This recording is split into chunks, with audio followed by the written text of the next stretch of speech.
At 3 years old, Pualele loves animals. You can find her curled up inside the legs of her baby cow, softly petting a chicken, or on her uncle's horse. At 3 years old, I was told no. I begged for a horse. No. We could keep it in the bathtub. No. No dogs, no cats, no nothing. A fish. When I got out of college, I bought a horse. I took lessons, lots of them. I started teaching lessons. I became a certified instructor. And I took on one young girl as an apprentice and brought her to the stables so that she could learn. When I moved to Hawaii, I brought my horse and that young girl, and I started my apprentice program in earnest. I became a 4-H leader, and kids could come to my ranch and work for their riding lessons. Some of them wanted to be mentored.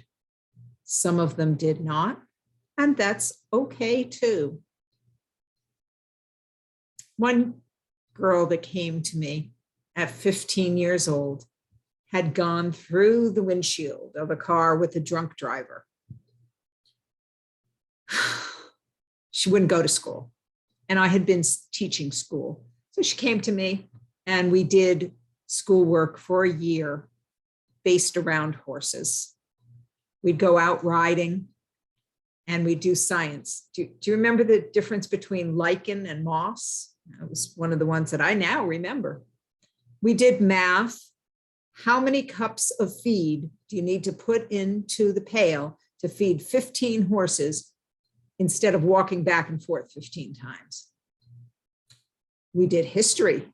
How did horses come to Hawaii? And after a year, her time was up. She went back to school, but she took with her the philosophy that I had instilled of each one, teach one. She went on to do amazing things for her community.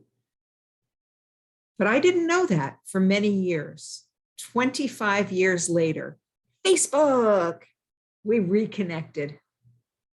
She's teaching a financial literacy program.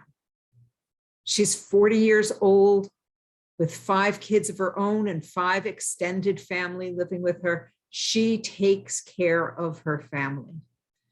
So when I saw on Facebook that she was ready for a ranch and I was ready to retire, I contacted her.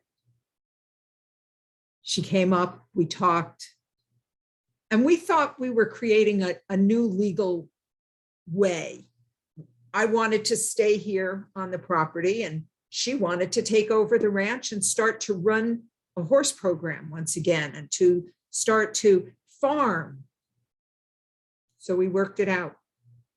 It's called a life estate. We worked with lawyers and we got to do the legal part. She's taking care of the property now. She's got an excavator. She's clearing all the overgrown areas. We're about to start an egg production. We have fruit trees going. These are ice cream beans that are growing that will be a wonderful crop for us as well. It's pretty amazing what has happened, and that for generations, their lives are changed by having a ranch and having property. She's doing well. I'm doing well. And her kids can hear the words, yes.